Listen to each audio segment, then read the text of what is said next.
Growing as a creator on Instagram is all about having the right focus. I'm Stephen Travers. My Instagram account has grown to over 150,000 followers in the last 4 years. But Instagram has changed in the last 6 months, more than in the 3.5 years before that. These points are the ways I've come to understand Instagram, which has enabled me as an artist to continue to grow my account through all these changes and benefit from Instagram in many ways. There's no need to be left behind, and it's not as hard to respond to the changes as we might at first think. The first focus we need to have to grow our Instagram account is to have a solid understanding of the algorithm. So let me give you a big picture understanding of the algorithm in non-technical terms. The algorithm is not your friend or your enemy. In fact, it doesn't care about you or your work at all. The algorithm is an artificial intelligence employee of Instagram. It's employed to do a job, and that job is to keep as many people engaged in looking at the Instagram platform for as long as possible.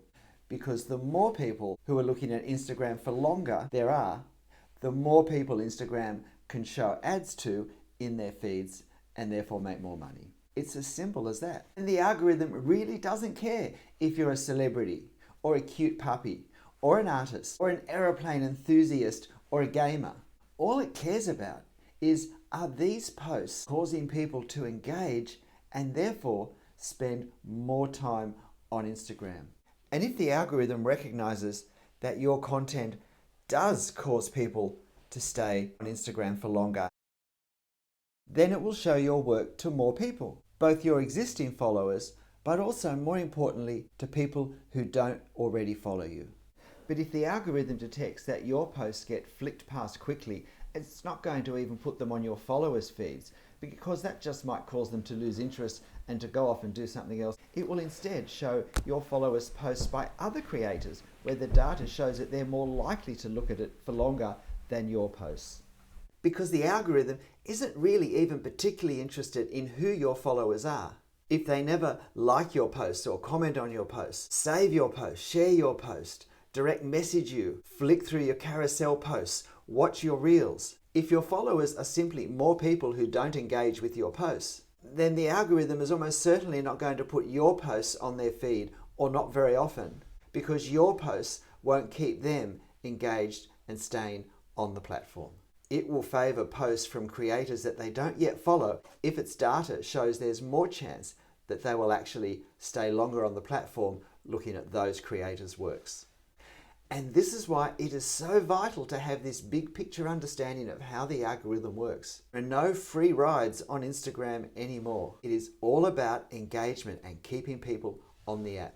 The second focus we need to have is to be continually thinking, what keeps people on the app? Is it going to be content that you watch and listen to, or content that you just look at?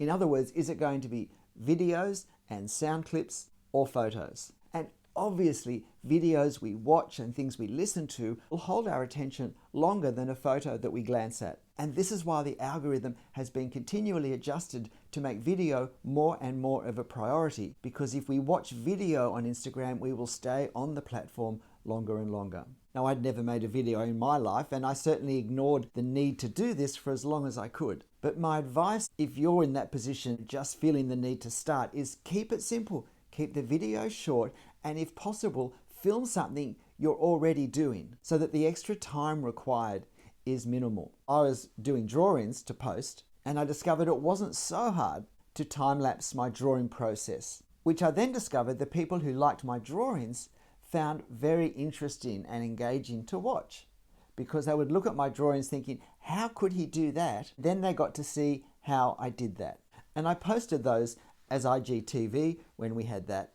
And then I began to also speed them up even more and post them as Reels when Reels first came along. But there are videos for stories, and of course we can do live Instagram sessions as well, which of course then become videos. And we don't need a lot of expensive equipment. I just use my iPhone and a couple of free apps, and that's it. Although in my first videos, I looked like a hand puppet that someone had forgotten to put their hand up. And it's still a work in progress, but we need to start somewhere. Don't start to improve until we start to practice. So keep it simple. And Reels can be so short now that if you don't have a process to film, even just a helpful idea for your niche, you can video in a 5 or 10 or 15-second format and post it. And here's a tip you may not have realized. When I first posted my time lapses as IGTV, I also posted them as the final slide in carousel posts, where I had my drawing as the first post and then a series of process photos with the time-lapse video at the end. And then I discovered not too long ago that sometimes the algorithm, if people haven't responded to the first slide in a post, will actually show them the second slide in that same post. And for me, that was just a pencil outline. Once I understood that, I began to post my time-lapse video as my second slide, so that for those people who'd missed my first slide of the finished drawing, they got something more engaging to look at with a time-lapse than a photo of my pencil outline. There is no escaping that we have to engage with video if we want to grow our Instagram followers. So it really needs to be a constant focus. How can I create video out of what I'm doing already without it becoming too much work? But if I can give it a go, I'm sure you can as well. This next focus, in order to grow on Instagram in 2022, is a focus on consistency. Being consistent in what we post makes it easier for the algorithm to understand our posts and therefore to show them to accounts not currently subscribed to ours. And I'm talking of consistency in every way, certainly of the quality of our posts. They have to be worth looking at to be any use posting at all. But the timing of our posts, the frequency of our posts, but most importantly, the subject of our posts. The need to niche down on Instagram is often talked about, but that's because it's so true and so important. Post a puppy picture or video and the algorithm may easily recognize it and send it to puppy lover accounts. But then the algorithm sends your next post on contemporary politics to the puppy lovers and they ignore it. And that makes the algorithm less inclined to risk showing your posts again to new accounts. Stay in the one area consistently with our content and we avoid this. And it means that new accounts that have seen our posts and followed us will engage more and more with our accounts, increasing the algorithm's confidence in showing our posts to new accounts. And new followers only come from new accounts.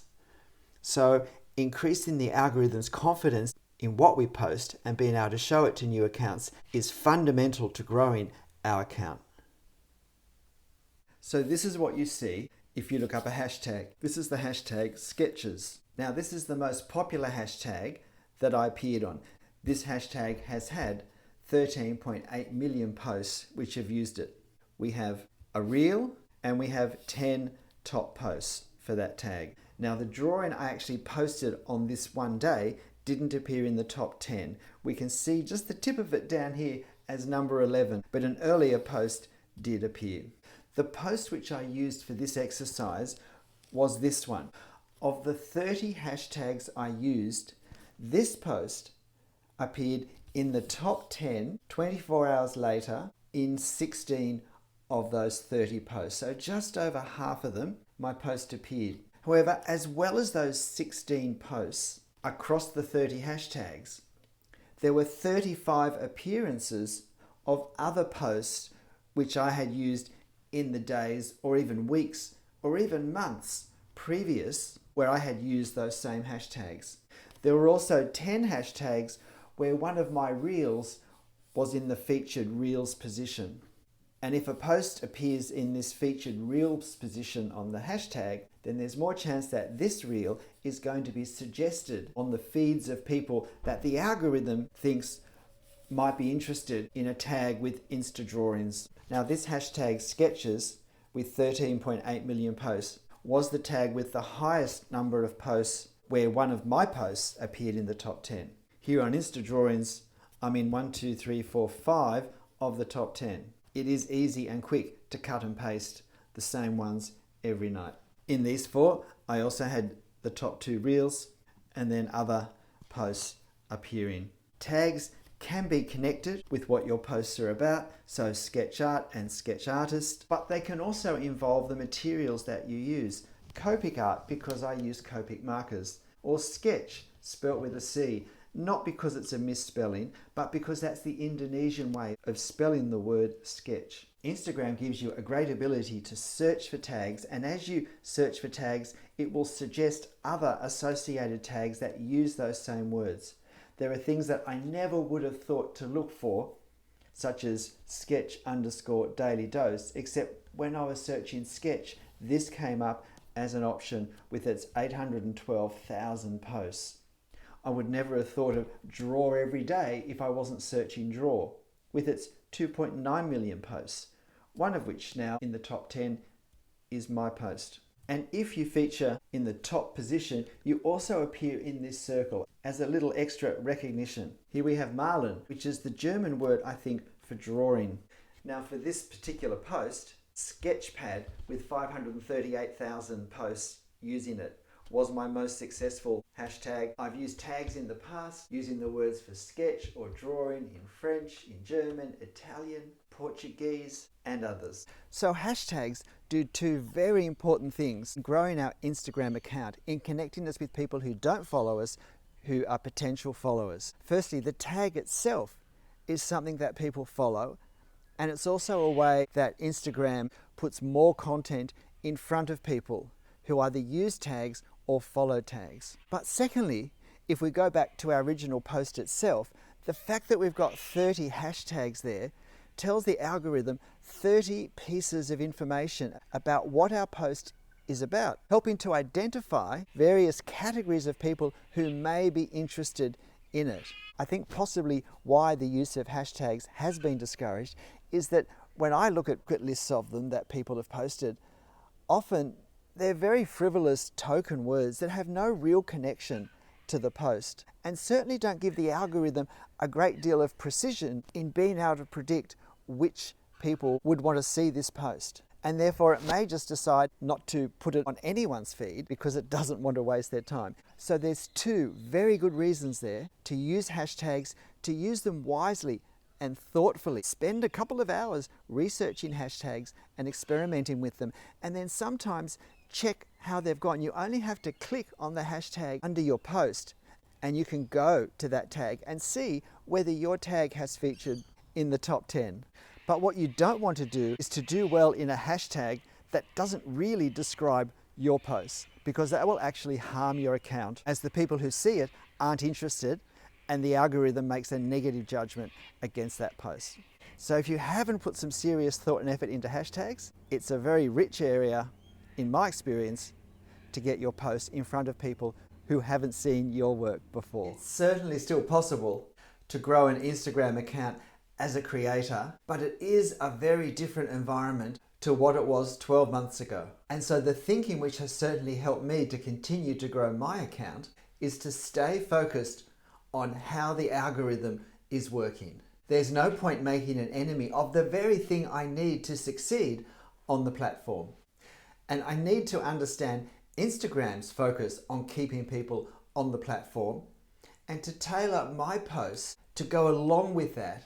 And in some ways that's not so hard, because I want people to engage with my content as well. I want them to spend time looking at things I'm creating. And then if I focus on consistency and also use hashtags wisely, I will give the algorithm more ability to precisely identify exactly what my creativity is expressing and to connect it with people who don't yet follow me, but who might if they see my work. Please, if you've got some other strategies that have helped you grow your organic reach and your followers in this last 12 months that I haven't mentioned, please put it in the comments where we can all have a look and benefit and grow from your experience as well. I'm Stephen Travers. If you haven't subscribed yet, please do, and I'll see you next time. Bye.